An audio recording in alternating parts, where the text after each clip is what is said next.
3, the Honourable Member for Timmins James Bay. Madam Speaker, as always, it's a great honour to rise in this House and represent the people of Timmins James Bay and the New Democratic Party on the ethics file.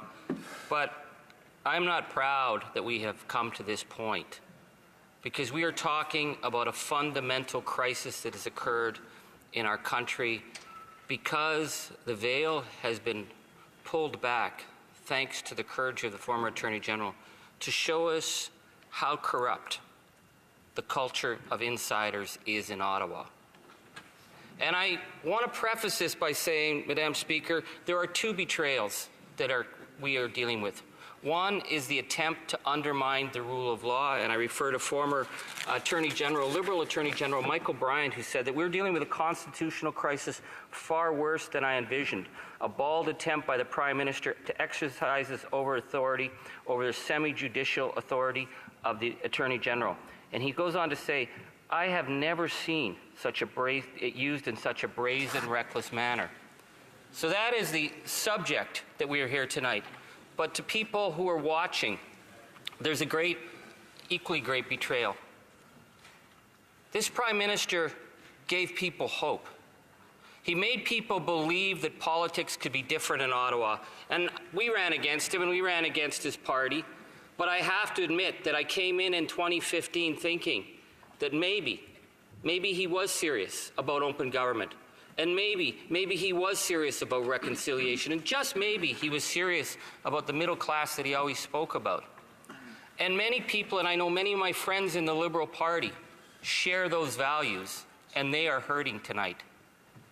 But there's another Liberal Party, the old Liberal Party of corruption and insiders and cronies, and the Prime Minister hadn't even set up shop when the lobbyists began moving into town. And so what we've seen here is the power of the rich to call into the Prime Minister's office and get things moved. For example, KPMG that established an illegal offshore tax fraud system for billionaires. And when it was found out, suddenly, miraculously, there were no criminal penalties. And we all wondered how that could happen, but the fog on the Liberal side, well, we don't know it. An agreement was made. And then the Prime Minister appointed a KPMG executive as the treasurer for the Liberal Party, because that way of doing business is something that he's comfortable with.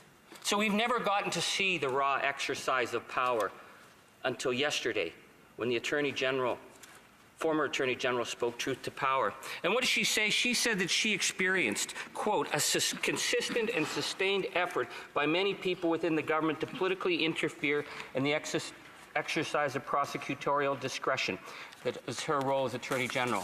What she experienced were the powerful men and women around the Prime Minister's office to try and to intimidate her and to threaten her. And that was an amazing moment when she talked about the clerk of the Privy Council, who has completely betrayed his obligation to the Canadian people to be the non-partisan voice of principle, that he was the one used to be the thug, to go in. And I asked her, did he threaten you? She said he not only threatened me once, he threatened me 3 times in that meeting. And during that meeting, she was concerned that the other shoe was going to drop. And we'll get to that other shoe in a moment. But I want to talk about the very first meeting when she met with the Prime Minister about this, when the Director of Public Prosecutions had made the determination that SNC-Lavalin was not eligible for this deferred prosecution agreement, a deferred prosecution law that was written specifically for SNC, and SNC is so bad they couldn't even meet the criteria of a law that had been handwritten for them and stuffed into an omnibus bill. And what did the Prime Minister say? He was with the clerk, and the clerk said there's going to be a board meeting on Thursday.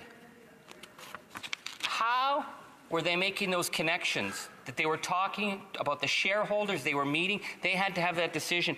And the Prime Minister jumped in and said, I am an MP from Quebec, the member for Papineau. The Prime Minister established that his main priority was saving his own political rear end. That's why this began. And then we see the interference by the Finance Minister and his staff, that she told them that it was unacceptable, and they continued. But I want to get to Jerry Butts and Katie Telford, who then met with her. And Jerry Butts said he didn't like the law. He called it a Harper law. I don't like very many things Stephen Harper ever did. In fact, I don't know if I can count one or two, maybe. But the rule of law is the rule of law. You don't get to say, oh, that was a conservative law, so we're going to ignore it. And she told him it is the law of the land. And it was a good law to hold political corruption accountable internationally. That's what Jerry Butts didn't like.